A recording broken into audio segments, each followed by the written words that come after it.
Hi, എല്ലാവർക്കും നമസ്കാരം. ഇത് കണ്ടില്ലേ, ഒരു സൂപ്പർ ഐറ്റം തന്നെയാണ് കേട്ടോ. ഇത് ചോറിൻ്റെ കൂടെ മാത്രമല്ല, വെറുതെ കഴിക്കാനാണെങ്കിലും കൂടാതെ നമ്മുടെ ചപ്പാത്തിയുടെ കൂടെയും ഒരു ഡ്രൈ സബ്ജിയായിട്ട് ഉപയോഗിക്കാം കേട്ടോ. നമ്മുടെ സ്വന്തം കൂർക്ക കൊണ്ടുള്ള ഒരു റെസിപ്പിയാണ് ഇന്ന്. അത് കൂടാതെ കൂർക്ക എത്ര ഈസി ആയിട്ട് നമുക്ക് റെഡിയാക്കാമെന്ന് നോക്കാം. കയ്യിൽ കറിയും ചളിയും ഒന്നും പറ്റാതെ തന്നെ കൂർക്ക നല്ല സൂപ്പറായിട്ട് നമുക്ക് ക്ലീൻ ചെയ്യുന്ന ഒരു വിദ്യയും കൂടി പറഞ്ഞു തരാം കേട്ടോ.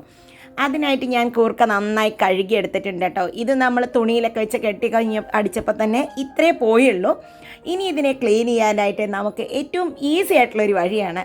ഒരു കുക്കർ എടുക്കുക, കുക്കറിലേക്ക് നമ്മുടെ നന്നായി കഴുകി മണ്ണൊക്കെ കളഞ്ഞിട്ടുള്ള കൂർക്കട്ട് അത് ജസ്റ്റ് മൂടുന്ന വരെ വെള്ളം ഒഴിക്കുക കേട്ടോ. വെള്ളമൊഴിച്ച് ഒരു 1-2 വിസിൽ, അത് ഓവർ കുക്ക് ആവരുത്. ഇതിൽ ഉപ്പൊന്നും ഇട്ടിട്ട് കാര്യമില്ല, ഉപ്പൊന്നും അങ്ങനെ ഉള്ളിലേക്ക് പിടിക്കില്ല. ഞാൻ ഹൈ ഫ്ലെയിമിൽ തന്നെ ഒരു 2 വിസിലാണ് വരുത്തിയിരിക്കുന്നത്. ചെറിയ കൂർക്കയാണെങ്കിൽ 1 വിസിൽ മതിയാവും കേട്ടോ. ഇനി ഇതിനെ ഒന്ന് നമുക്ക് തുറന്ന് നോക്കാം. തുറന്ന് ഈ വെള്ളമൊക്കെ കളഞ്ഞതിനെ സ്ട്രെയിൻ ചെയ്തെടുത്തിട്ടുണ്ട് കേട്ടോ. ഇനി ഇത് എത്ര ഈസി ആയിട്ടാണ് ഇതിൻ്റെ തോല് പോകണമെന്ന് നോക്കാം. കണ്ടോ, നമ്മുടെ ഉരുളക്കിഴങ്ങിൻ്റെ തോല് പോകുന്ന പോലെ തന്നെ വളരെ ഈസി ആയിട്ട് പോവും. ഈസി ആയിട്ട് നമുക്ക് ക്ലീൻ ചെയ്യാൻ പറ്റും. ഇങ്ങനെ ആക്കുമ്പോൾ കുക്കറിലിട്ട് വേവിച്ച് കഴിഞ്ഞാൽ ഒട്ടും ബുദ്ധിമുട്ടില്ല നിങ്ങൾക്ക്. ഇപ്പോൾ ഇതല്ലെങ്കിൽ കൂർക്ക ക്ലീൻ ചെയ്യാൻ തന്നെ ഒരു മുക്കാൽ മണിക്കൂർ നമ്മുടെ കൈയൊക്കെ ചീത്തയാവും ചെയ്യില്ലേ. ഇത് കണ്ടോ, ഇപ്പോൾ എൻ്റെ കയ്യിലൊന്നും ആയിട്ടില്ല, അടയാളമൊന്നും ആയിട്ടില്ല, വൃത്തികേട് ചളിയൊന്നും ഇല്ല. ഇനി ബാക്കിയുള്ളതും ഇതുമാതിരി നമുക്ക് ക്ലീൻ ചെയ്തെടുക്കാം. ഇനി ഇതിന് പാകത്തിന് ഒരു കൂട്ടാണ് ആവശ്യം കേട്ടോ. ഞാനായിട്ട് ഒരു പാൻ വെച്ചിട്ട് കുറച്ച് വെളിച്ചെണ്ണയാണ് ഒഴിക്കുന്നത്. ഞാൻ ഈ കൂർക്ക ആയതുകൊണ്ട് തന്നെ വെളിച്ചെണ്ണയിലാണ് കുക്ക് ചെയ്യുന്നത്. ഒരു 3 ചുവന്നമുളക് എരിവിന് പാകത്തിന് കേട്ടോ. കുറച്ച് കറിവേപ്പിൻ്റെ ഇല. ഈ മുളകൊന്ന് നന്നായി ചൂടാവണേ, അപ്പോഴാണ് അതിനൊരു ഫ്ലേവർ വ്യത്യാസം വരിക. ഇനി അതിലേക്ക് ഒരു ഒനിയൻ ചോപ്പ് ചെയ്തതാണ് ഇടുന്നത്. അല്ല എങ്കിൽ നിങ്ങൾക്ക് ചെറിയ ഉള്ളി ഉണ്ടെങ്കിൽ അതൊരു 6-7 ഇട്ടാലും മതി. ഒരു 10 വരെ ഇടാം, അതിലും കൂടുതലാവേണ്ട ആവശ്യമില്ല. കുറച്ച് ഉപ്പും കൂടി ഇട്ട് കൊടുക്കുന്നുണ്ട്. ഇനി ഇതിനെ നന്നായി ഒന്ന് വഴറ്റിയെടുക്കാം. ഒരുപാട് വഴറ്റണ്ട, പച്ചമണം ഒന്ന് മാറിയാൽ മതി കേട്ടോ. അപ്പോൾ ഇത് കണ്ടോ, നന്നായിട്ടൊന്ന് ചെറുതായിട്ടൊന്ന് വഴറ്റി നന്നായി വന്നിട്ടുണ്ട്. നമുക്ക് ഇത് ഓഫ് ചെയ്ത് തണുത്തതിന് ശേഷം ഇതിനെ നമുക്കൊന്ന് അരച്ചെടുക്കാം. പറഞ്ഞാൽ വെള്ളം ഒഴിക്കരുത്, ജസ്റ്റ് ഒന്ന് ചതച്ചെടുക്കുക എന്നുള്ളതേ ഉള്ളൂ. നിങ്ങൾക്കിപ്പോൾ ചെറിയൊരു ഇതിൽ ചതച്ചെടുക്കാൻ പറ്റുമെങ്കിൽ അങ്ങനെ വേണമെങ്കിലും ചെയ്യാം. ഉപ്പും കൂടി ആവശ്യത്തിന് ഇട്ട് കൊടുത്തിട്ടുണ്ട്. ഇതിൽ നമ്മൾ കൂർക്കയിൽ ഒട്ടും തന്നെ ഉപ്പിട്ടിട്ടില്ല, അതുകൊണ്ട് തന്നെ ഇതിലൊക്കെ ഞാൻ ഉപ്പിട്ടിട്ടുണ്ട്. ഇതിനെ ഇനി ഒരു പാത്രത്തേക്ക് മാറ്റാം. ഇതാ കൂർക്കയൊക്കെ ഇപ്പം നന്നായി തോലൊക്കെ കളഞ്ഞ് മുറിച്ചെടുത്തിട്ടുണ്ട് കേട്ടോ. ഞാൻ കൂർക്കയൊക്കെ ചെറുതായി മുറിച്ചെടുത്തിട്ടുണ്ട്. അതിലേക്ക് ഒരു 1/4 ടീസ്പൂൺ മഞ്ഞൾപ്പൊടി. ഇനി നമുക്ക് ആ അരച്ച് വെച്ചിട്ടുള്ള കൂട്ടും കൂടി അതിലേക്ക് ഇട്ട് കൊടുക്കാം കേട്ടോ.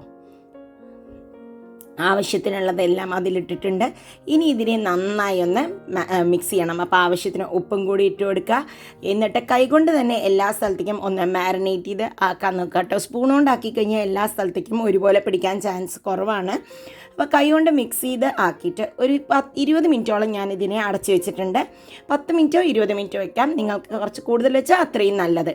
ഇനി ഒരു പാൻ എടുത്തിട്ട് അതിലേക്ക് കുറച്ച് എണ്ണ ഒഴിക്കുക. ഈ കൂർക്ക ഫ്രൈയുടെ പ്രത്യേകത, നിങ്ങൾക്ക് എത്ര എണ്ണ ഒഴിക്കുന്നോ അത്രയും ടേസ്റ്റ് കൂടും.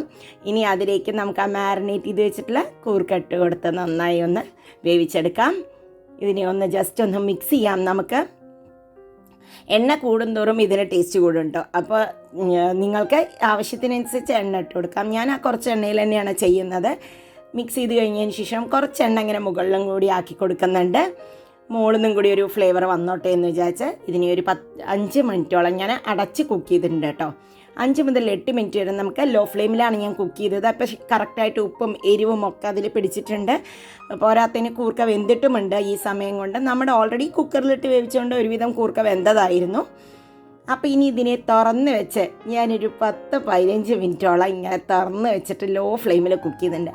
അപ്പം മാരിനേറ്റ് ചെയ്ത് വെച്ചാൽ ഉള്ളിയുടെയും ഇതിൻ്റെയും മുളകും ഒക്കെ കൂടി അതിൽ പിടിച്ച നല്ലൊരു ടേസ്റ്റ് ഉണ്ട്. അപ്പോൾ ഇത് ഓഫ് ചെയ്തു. ഇനി ഇതിനെ സെർവ് ചെയ്യാം നമുക്ക്. നിങ്ങൾക്കിപ്പോൾ ഇത്രയൊന്നും ഓയിൽ ഇഷ്ടമില്ല, ഉപയോഗിക്കേണ്ട എന്നാണെങ്കിൽ നോൺ സ്റ്റിക്കിൻ്റെ പാനിൽ കുക്ക് ചെയ്യണമെങ്കിൽ ഇത്ര ഓയിലൊന്നും ആവശ്യമില്ല കേട്ടോ.